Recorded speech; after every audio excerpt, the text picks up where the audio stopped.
Пововедната емисија и разговорот со отец Дамаскин за значењето и улогата на духовниот отец во правилното насочување на луѓето во православието и оваа емисија ќе позборуваме за релацијата духовник и духовно чедо.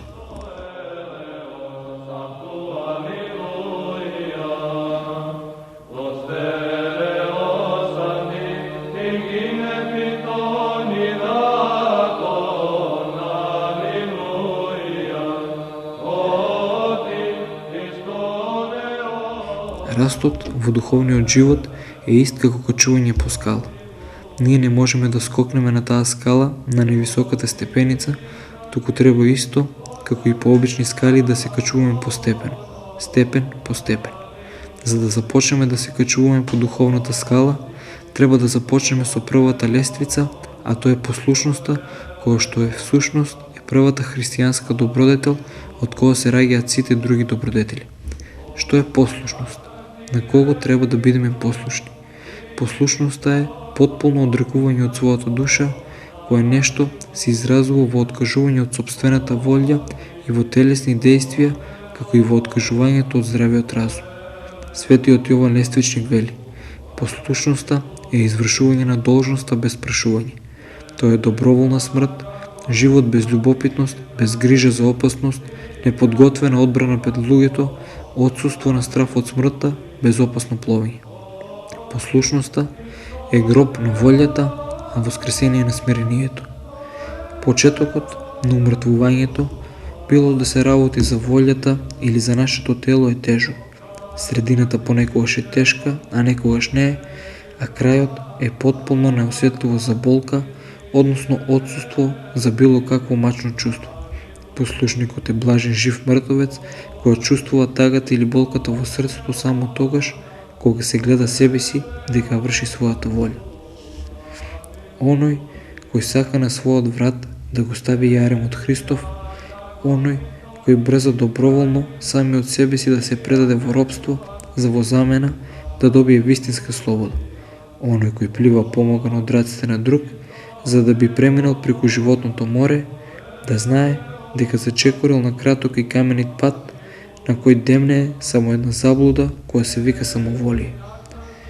Оној кој самоволно потполно се одрекол, па дури и за работите кои му изгледаат добри, духовни и богоугодни, стигнал до целта, уште пред да зачекори, бидејќи послушноста е неверување на себе си во секое добро дело до крајот на животот. Пред да сакаме да наведнеме главата и своето спасение во Господа да го провериме на друг, пред да стапиме на подвиг, треба да процениме и испитаме, да го искушаме својот духовен капетан, како не би паднале во раците на морнар наместо на кормилар, во раците на болен наместо на лекар, на страстник наместо на бестрасник.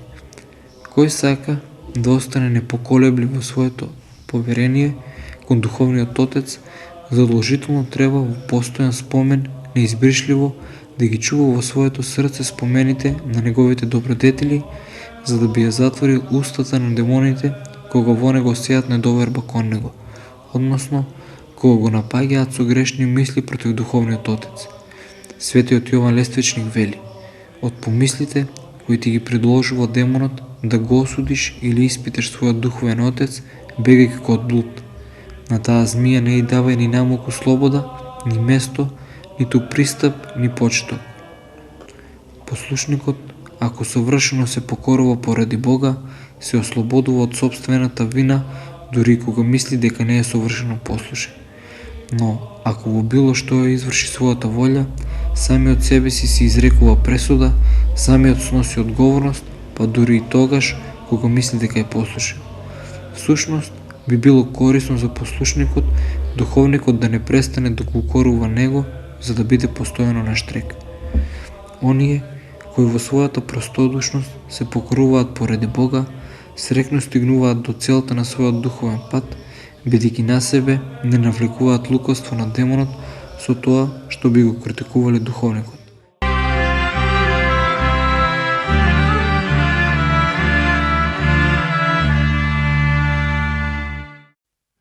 Во една прилика, некој брат го наклеветил пред отецот својот ближен. Преподобниот веднаш наредил да се истера клеветникот, говорејќи дека во манастирот не можат заедно да живеат видлив и невидлив ѓавол. Свети Јован Лествичник вака го советува послушникот. На вратата на своето срце постави строги и будни стражари. Во непостојаното тело умот нека ти биде постојан. Вежбај го умното безволвие и покрај тоа што чувствуваш движење и немир во екстремитетите. Што е најтешко од се, остани спокоен во душата и покрај најтешкиот метеж. Заврзи го брзиот јазик, кој сака да противречи, бори се со овој деспот 70 пати по 7 на ден. Умот прикови го на крстот на душата, како што на наковалната се исцврстува, па тепан од ударите на чеканот и исмевањето на навредите, за да се одржиш ни најмалку скршен, туку потполно недобрен. Соблечи од себе својата волја, како срамна облека и така влези во борба.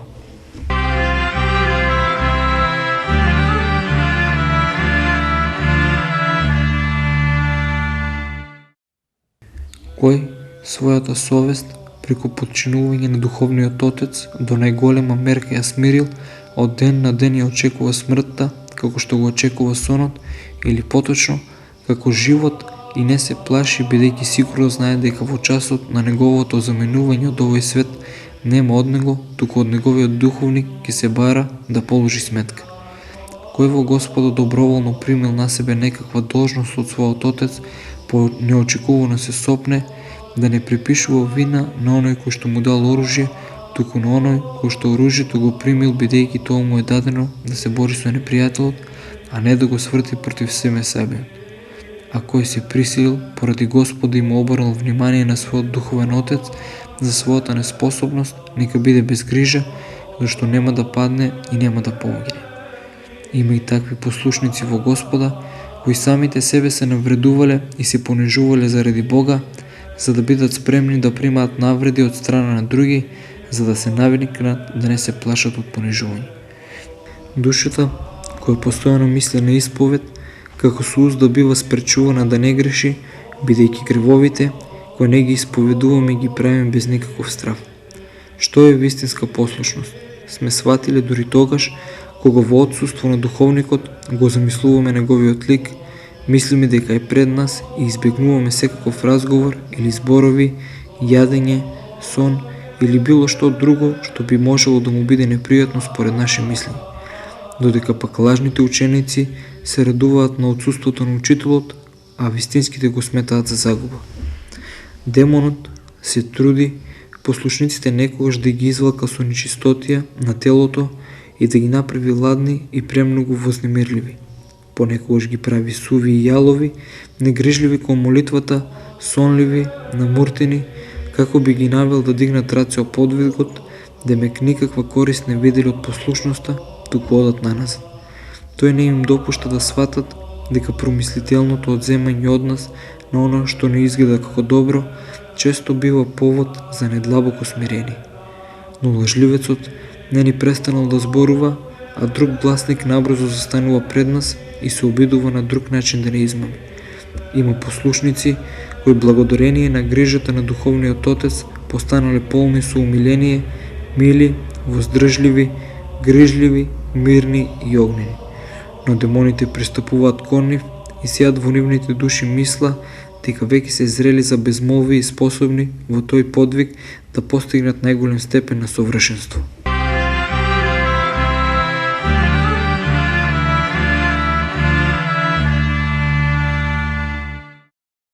Кој некогаш го слуша отецот, а некогаш не, тој личи на човек кој на своето болно око еднаш става лековита маст, а еднаш негасена вар. Послушникот не треба да се мами со духот на гордоста. Не треба да ги кажува своите гревови на учителот како во трето лице, како некој друг да ги направи. Бидејќи без засрамување, од срамот не може да се ослободиме. Треба слободно да покажеме својата рана на лекарот и не треба да се срамиме да му кажеме: мојата рана е тоа, оче, мојата лузна е тоа.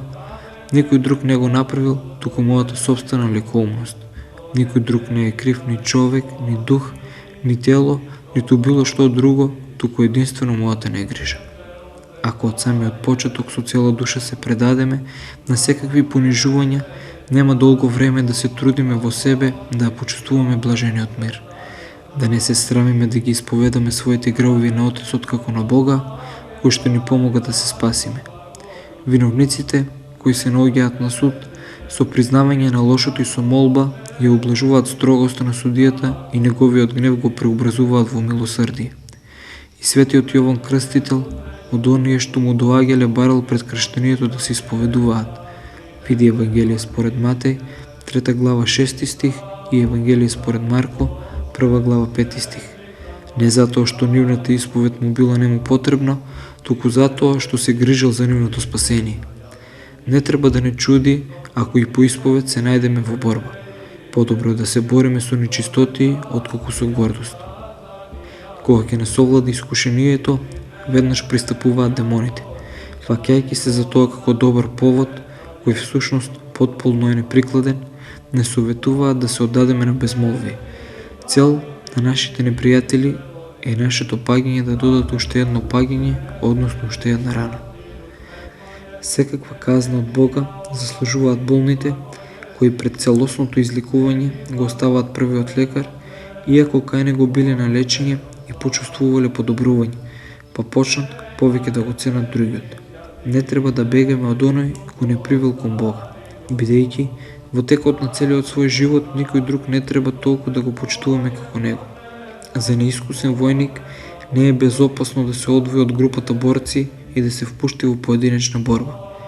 Не е безопасно монахот и човекот да одат на подвиг на безмолвие пред да помине темелна обука и да стекне големо искуство и борба против душевните опасности. Добро е за синот да се бори заедно со својот татко против своите страсти.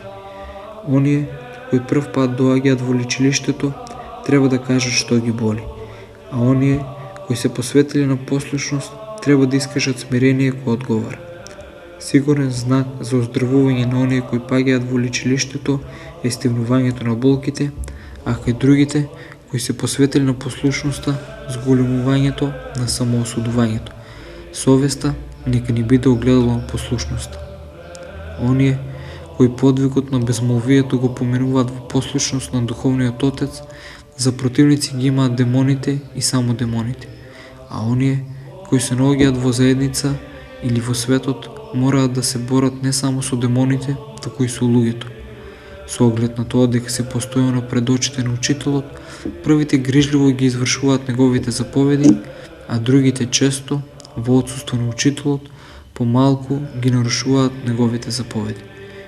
Можеме да се сметаме трпеливи не кога храбро поднесуваме критика само од Отецот, туку кога и од секој друг човек трпиме понижување и навред, бидејќи од Отецот се поднесуваме од почитување и затоа што се чувствуваме негови должници.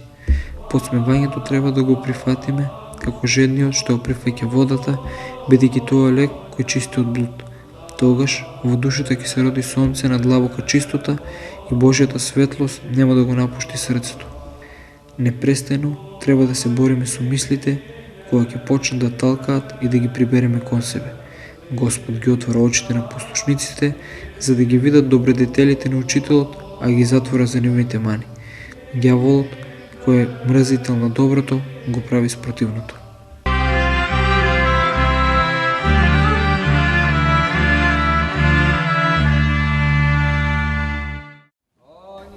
Честопати постојат многи луѓе кои му пристапуваат на еден духовен човек, на еден духовник, свештеник и не гледаат кај него ништо што би имало вредност и се заминуваат разочарени и незадоволни.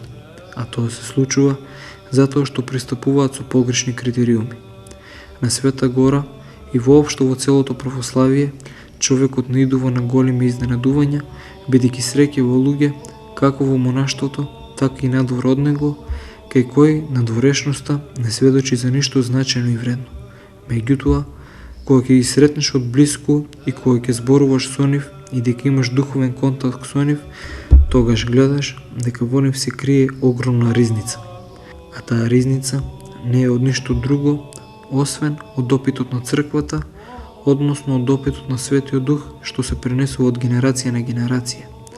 Апостолот Павле вели: ја имаме оваа ризница во глинени садови, односно ја имаме таа скапосена ризница на богопознанието во нашиот човечки глинен сад, во нашата сиромашност. Овде би сакал да кажам нешто што е многу суптилно и е потребно многу внимание за да го разбереме правилно. Многу пати сите забележуваме дека мнозина го почнуваат духовниот живот со ентузијазам, среќавајќи некој духовен човек, свештеник или монах и им остава впечаток првиот пат, вториот, третиот и така натаму. Се обидуваат да му пристапат што повеќе, да примаат совети и да ги применат во својот духовен живот. Меѓутоа, во еден стадиум на тоа движење забележуваме дека тие луѓе некаде наоѓаат тешкотија и товар. Така се забележуваат две работи. Прво, почнуваат да се оддалечуваат од тој духовен човек кога што го сретнале истовремено се намалува нивниот духовен живот, а обично причината ја наоѓаат во духовникот, односно дека духовникот нема време да се занимава со нив или не сака да се занимава, или едно очекувале од нивниот духовник, а друго нашле.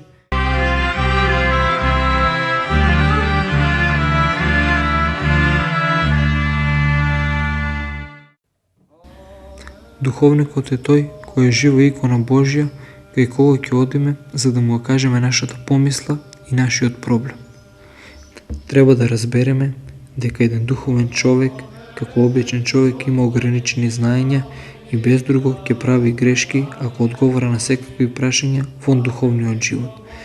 Значи, како светите отци, така и Светото писмо правеле грешки кога зборувале за теми што не се допираат со теологијата и со духовниот живот. Од претходно наведеното можеме да заклучиме дека послушанието е првата добродетел преку која се здобива смирението, од кој пак се раѓа стравот Божи, од кој пак доаѓа мудроста и на крајот љубовта, која е најголема од сите добродетели.